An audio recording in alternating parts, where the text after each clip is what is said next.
योगिता किचनमध्ये आज आपण बाहेर मिळतो तसा जाळीदार कुरकुरीत पेपर डोसा बघणार आहोत। तर बनवायला घेऊया। तर पीठ कसं तयार करायचं ते बघायला घेऊ आपण।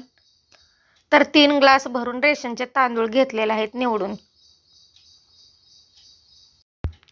तर यामध्येच आपल्याला 1 ग्लास भरून उडदाची डाळ घ्यायची आहे आणि तांदळामध्येच मिक्स करायचं आहे। तर 3-4 पाण्याने स्वच्छ धुवून घेऊया आणि 7 ते 8 तास भिजवून घालूया। तर पाणी ओतून ठेवलेलं आहे पातेलं भरून, झाकण लावून ठेवूया। 8 तासानंतर बघू। इथे आपलं डाळ तांदूळ छान भिजलेला आहे। पाणी काढून घेऊन स्वच्छ करून मिक्सरच्या भांड्यामध्ये काढून आपल्याला वाटून घ्यायचं आहे। तर इथे मोठं मिक्सरचं भांडं घेतलेलं आहे। त्यामध्ये एक फुलपात्र भरून आपल्याला पाणी ओतायचं आहे आणि वाटून घ्यायचं आहे। तर एकदम बारीक असं वाटून घ्यायचं आहे आपल्याला, जेणेकरून आपला डोसा मस्त पातळ होईल। तर अशा प्रकारे वाटून घेतलेला आहे। तर बाकीचं पण डाळ तांदूळ आपण वाटून घेऊया। तुम्ही बघू शकता असं वाटून घेतलेलं आहे। तर अशा प्रकारे बाकीचे तांदूळ पण वाटून घेतलेला आहे। तर सर्व तांदूळ डाळ आपलं वाटून झालेलं आहे। पातेल्यामध्ये काढून घेतलेला आहे। तर फिरवून घेऊया। तर तुम्ही बघू शकता जास्त पातळ पण झालेलं नाही आणि जास्त घट्ट पण झालेलं नाही, असं दाटसर आपलं पीठ तयार झालेलं आहे डोश्यासाठी। मिक्सरच्या भांड्यामध्ये थोडंसं पाणी ओतून ते आपण पिठामध्ये टाकून घेणार आहोत। चवीनुसार 2 चमचे मीठ टाकलेलं आहे। फिरवून घेऊ। त्यामध्ये सोडा अजिबात घातलेला नाही, फक्त मीठ, तांदूळ आणि डाळ एवढंच साहित्य घेतलेलं आहे। तर एकदम दाटसर इथं आपलं डोश्यासाठी परफेक्ट पीठ तयार झालेलं आहे, अचूक प्रमाणात।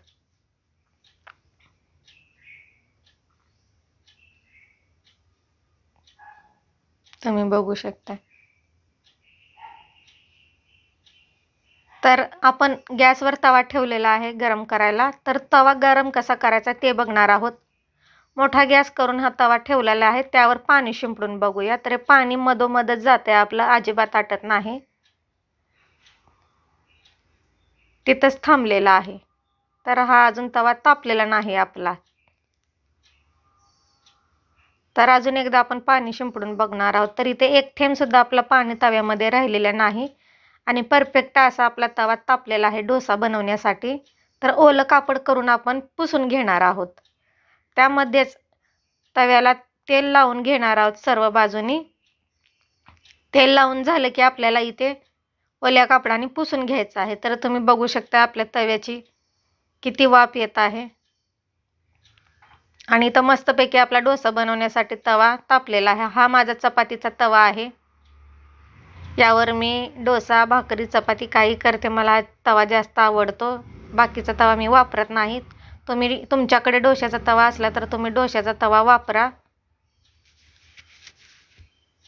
ज्यावेळेस आपला डोसा बनवायचा आहे त्यावेळेस आपल्याला गॅस बारीक करूनच हा डोसा तव्यावर टाकायचा आहे आणि पसरवून घ्यायचा आहे। इथे मधोमध मी पीठ टाकलेलं आहे। तर गॅस बारीक करूनच हे आपल्याला पसरवून द्यायचं आहे। जर मोठा गॅस केला तर हा डोसा तव्याला चिटकतो आणि तुटतो, निघत नाही, चिकटून बसतो।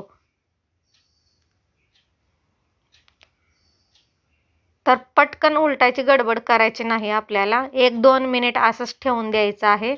डोसा टाकून झालं की आपल्याला मोठा गॅस करून आपल्याला हा डोसा शेकून घ्यायचा आहे। 2 मिनिटांनी आपल्या या डोश्याच्या कडा सुटत आलेले आहेत आपण आणि अलगद असा वर उचलतो हा डोसा। तर तुम्ही बघू शकता कडा सुटलेले आहेत।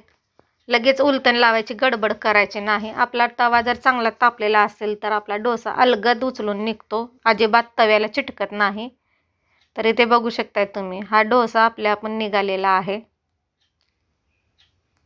एकदम पातळ आणि जाळीदार असा हा डोसा तयार झालेला आहे। तुम्ही कलर बघू शकता किती मस्त बाहेर मिळतो तसा हा डोसा तयार झालेला आहे, पातळ कुरकुरीत होण्यासाठी याला याच्यावर तुम्ही बटर लोणी काही लावू शकता. मी इथे काहीच लावलेलं नाही अजून. हा पहिला डोसा आहे आपल्याला. मी असंच करून घेतलेला आहे. काढून घेऊया. अशा प्रकारे दुसरा डोसा करायला घेऊ. त्या डोसा पण तसंच करायचं आहे. थोडंसं पाणी शिंपडायचं आहे, कापडाने पुसायचं आहे ओल्या, परत तेल लावायचं आहे, पुसायचं आहे आणि बारीक गॅस करूनच हा पण डोसा आपल्याला तव्यामध्ये टाकायचा आहे आणि पसरवून घ्यायचा आहे. तर इथं मस्त गोल गरगरीत इथे आपला डोसा तयार झालेला आहे. 2 मिनिटं असंच सोडून देऊया आणि डोसा टाकून झाले की आपल्याला गॅस मोठा करायचा आहे आणि शेकायचा आहे. तर इथे 2 मिनिटांनी बघू शकताय तुम्ही. 2-3 मिनिटांनी इथे आपला डोसा अलगद वर आलेला आहे. कडा सुटलेल्या आहेत छानपैकी. अजिबात तव्याला चिटकलेला नाही.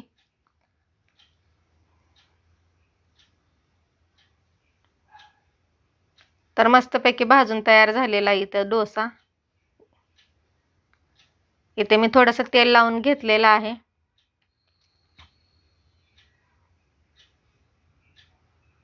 तुम्ही बटर, तूप, लोणी काही लावू शकता. मी आपलं साधं घरातच तेल लावून बनवलेलं आहे.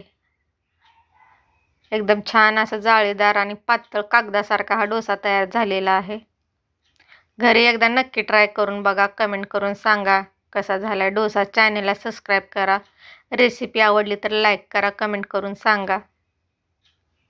धन्यवाद. आणि घरी एकदा नक्की बनवून बघा.